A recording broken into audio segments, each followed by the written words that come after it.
मला असं वाटतं की त्यांनी प्रचंड मेहनत केली, अतिशय प्रामाणिकपणे त्यांनी हे आंदोलन चालू ठेवलेलं आहे आणि लोकांचा विश्वास त्यांच्यावर आहे.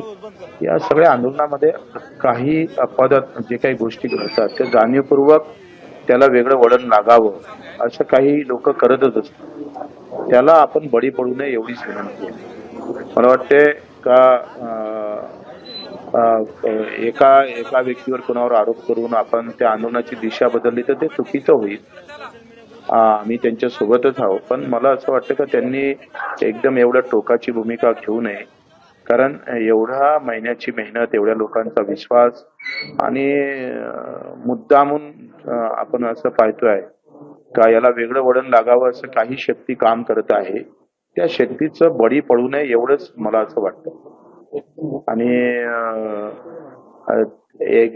त्याचा कुठला पुरावा गिरावा सहित सगळं घेऊन माहित पडलं तर निश्चितच ते समोर येईलच ना.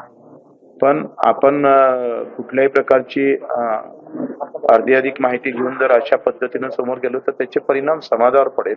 आणि त्यांनी जो निर्णय घेतलाय तो मागे घ्यावा अशी माझी विनंती आहे.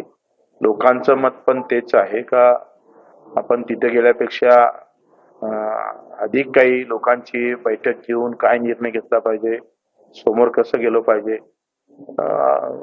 हे त्यांनी ठरवलं पाहिजे आणि एवढ्या मेहनतीला त्यांना कुठं बाधा येऊ नये अशी आमची प्रामाणिक इच्छा. देवेंद्र फडणवीसांना माझा जीव घ्यायचा आहे त्यामुळे मी सागर बोलल्यावर तो मला जीव देतो अशी भूमिका जरांगीची आहे आता. पण मला वाटतं अशा टोकाची भूमिका घेऊ नये. आखरी कोणाचा जीव महत्वाचाच आहे. देवेंद्रजीचा असू दे का जरांगे पाटलांचा असू दे. आपण जीव घेण्यासाठी हे आंदोलन उभं केलं नाही, देण्यासाठी पण केलं नाही. मला वाटतं याच्यातून चांगला मार्ग, अधिक कसा चांगला मार्ग काढता येईल याच्यासाठी अधिक आम्ही उद्या परवा काय प्रयत्न करता येईल ते आपण करू. पण मला वाटतं जे घेतलेली एकदम टोकाची भूमिका जरांगे पाटलांनी थांबवावी. भारत जे आहे त्यांना निलंबित केलेलं आहे, परंतु त्यांना देवेंद्र फडणवीसांनी आहे आणि ते गणिमी गावाकडून मराठा समाजात विरोधात आहे असं देखील त्यांनी म्हटलं आहे. आता बारसकरचा आणि प्रहारचा विषय संपलेला आहे. त्यांनी सुद्धा, मी बारसकरांना पण विनंती करतो का एकदम व्यक्तिगत आरोप करून एखादं आंदोलन कुठेतरी चिघळण्याचं काम त्यांनी करू नये. जे काय असेल जेव्हा एखादं कोणी आंदोलक असतं त्यांच्या भावना अतिशय आक्रमक असतात आणि त्यावेळेस कोणी जाणीवपूर्वक त्यांना कसं डिवचण्याचा प्रयत्न होत असेल तर ते चुकीचं आहे, त्यांनी थांबवावं अशी मी त्यांना विनंती करतो.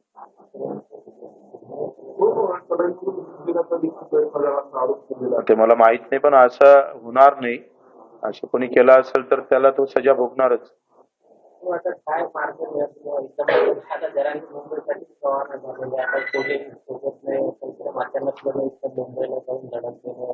नाही, मला वाटतं ते खूप त्यांची उंची खूप मोठी, त्यांनी प्रचंड मोठी उंची उभी केलेली आहे.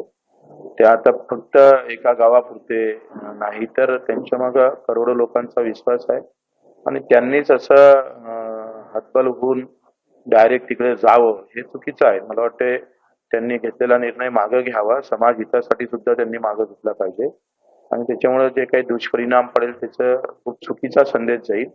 त्यांनी आतापर्यंत जे काही मिळवलं आहे या प्रामाणिकपणे आंदोलन करून त्याला कुठं डाग लागू देऊ नये असं मला वाटतं. जरांगेसोबत बोलणं झालंय का, तुम्ही जाणार आहे का? माझं काही बोलणं झालं नाही. उद्या जमलंच तर जाण्याचा मी प्रयत्न करतो. ज्याप्रमाणे मागे नड्डा म्हणाले की प्रादेशिक पक्ष संवादाचा भरपूर आता चंद्रशेखर बावनकुळे जे म्हटलेलं आहे कार्यकर्त्यांच्या मेळाव्यात की छोटे छोटे जे विद्यापीठाचे पक्ष आहेत त्यांना संपवा आणि त्यांची 50 ते 60 कार्यकर्ते प्रत्येकाने फोडलं पाहिजे. राजनीती आहे प्रत्येकाची. त्यांनी आमचे फोडावं, आम्ही त्यांचे फोडू. लहान लोकशाही मराठी ऐका, पहा, जागरूक रहा.